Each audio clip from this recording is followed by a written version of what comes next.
Now to the race for mayor, and with election day just 20 days away, can you believe that? Just 20 days. There is now a new twist in what has been a very long road. President Trump turning up the heat, if you will, issuing new threats if the city elects Zohran Mamdani. All right, but now Governor Hochul, in her first on-state appearance with the mayoral candidate, coming to his defense last night. Eyewitness News reporter Phil Taitt is in Astoria, where we just heard from Mamdani. Phil, what did he have to tell you? Yeah, well, Sam, he had an education-related announcement that just wrapped up moments ago. But as you all just said, we have just 20 days until New Yorkers will head to the polls to elect a new mayor here in the city. Mamdani, he's had a commanding and a consistent lead here. As you all mentioned, he did appear with Governor Hochul just yesterday for the first time since she threw her support behind him. She says, yes, they do have their differences, but she praises him for putting a spotlight on affordability here in the city. Now, video on your screen of that appearance yesterday. They shared the stage since her endorsement of him last month. The pair, they aim to partner to chart a way forward if he is elected.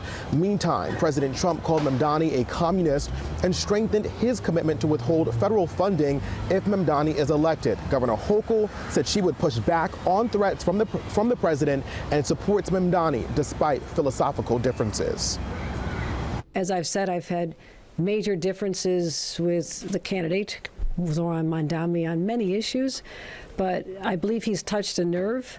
He's created an energy. I wouldn't be generous to a communist, a guy that's going to take the money and throw it out the window, because you're talking about hundreds of billions of dollars. And we're not going to let somebody get into office and squander the taxpayer money from this country. We're not going to let it happen. And this morning, candidates already hit the ground running. Over in Brooklyn, Curtis Sliwa had a breakfast with Association for Better New York, highlighting education with gifted and talented programs, and also talking about subway crime that continues to plague the subway system.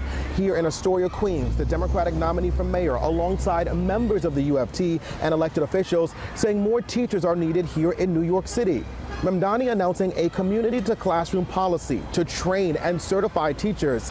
He says his plan is to hire an additional 1,000 teachers each year with 2 tracks, an early college track that looks to work with high school students, and then a second mid-career track for those looking to change careers. Now, these teachers that will be hired would then be placed in areas that have the greatest need. As proud as we are of having passed the class-size law in Albany, we know that it requires work from city government to ensure that that dream is fulfilled, that every student can have a teacher like that. Because for the 7,000 to 9,000 more teachers we need to hire over the next few years, this city faces an urgent question of where and how will we find them. I probably meet more citizens within the course of a day than both campaigns combined of my adversaries. I can tell you that crime is a very important issue. And both Andrew Cuomo and Zohran Mamdani share the same views. They are protecting the violators, the perps. I am protecting the victims. Yeah, these candidates really are touching on much ground in these final days. Just wanted to note, according to the UFT, they say that 50% of their teachers are leaving the classroom in just the first 5 years. Also, former Governor Cuomo, he is expected to be at Rikers Island later today. We are live in Astoria this morning. I'm Phil Taitt, Channel 7 Eyewitness News.